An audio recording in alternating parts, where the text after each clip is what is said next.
Hello बच्चों, आप लोग कैसे? उम्मीद करता हूँ कि आप लोग बहुत अच्छे होंगे। बहुत ही मन लगाकर पढ़ाई हो रही होगी और मन लगाकर ही पढ़ाई करनी चाहिए। और आज आप सीखेंगे मुझसे एक नई रिएक्शन, वो है क्या होता है जब एथिल अल्कोहल को अधिकता जो जब होती है। अधिक मतलब वो क्या होता है? अधिकता। किसकी अधिकता? एथिल अल्कोहल की। शांत H2SO4 के साथ में 413 केल्विन पर इसको गर्म करते हैं तो हमें क्या प्राप्त होगा? आंसर क्या है? Die ethyl ether. बट इसका पूरा प्रोसेस क्या है वो सीखना बेहद जरूरी होता है। अगर आप ऐसे लिख देंगे तो ये आपका आंसर सही नहीं माना जाता है। जब तक रिएक्शन का मतलब होता है सिर्फ रिएक्शन, केमिकल जब केमिस्ट्री पढ़ते हैं तो क्या होता है, रिएक्शन करना काफ़ी इंपॉर्टेंट माना जाता है। अब इसमें देखिए क्या क्या करना होता है। सबसे पहले लिखिए एथिल अल्कोहल C2H5OH की अधिकता है, इसके लेंगे 2 अणु लेंगे हम लोग। ठीक है, डायरेक्ट भी कर सकते हो पर मैं पूरा प्रोसेस बताऊंगा आपको। C2H5OH और C2H5OH लेंगे, इसके 2 अणु लेंगे। अब कह रहा है किसकी प्रेजेंस है यहाँ पर? किसकी प्रेजेंस है बेटा?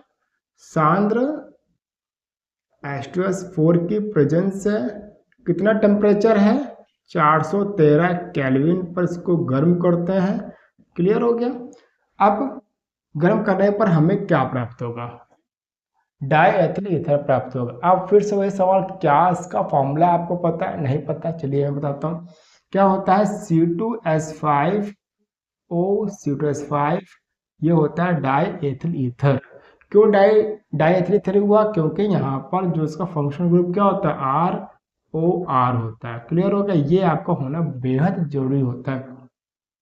देन क्या निकलेगा? इसमें H2O निकलेगा, तो ये बन गया हमारा डाई एथिल ईथर।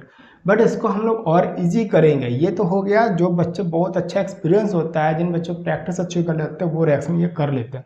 बट इसका इजी फंडा क्या होता है? C2H5OH लिखा हुआ है, इसको क्या करेंगे आप लोग? यहाँ पर जो ये लिखा हुआ है इसको हम लोग उल्टा कर सकते हैं। जैसे ये यहाँ पर HOC2H5 कर सकते हैं। प्रेजेंस आपकी बेटा यही रहेगी। आप देखिए यहाँ पर ये पार्ट और ये पार्ट क्या हो गया? एक साथ आ गया। और यहाँ पर देखिए C2H5O और C2H5 बन गया। तो रिजल्ट क्या आएगा हमारा? C2H5O C2H5 प्लस का H2O। तो ये आपको बहुत इजी तरीका मैंने बताया, बहुत सिंपल तरीका, जिससे क्या हुआ कि जब भी आपको रिएक्शन आएगी, क्या होता है जब एथिल अल्कोहल की अधिकता में H2SO4 के साथ अपक्रिया होती है 413 केल्विन टेम्परेचर पर, तो आप इस तरीके से कर सकते हैं।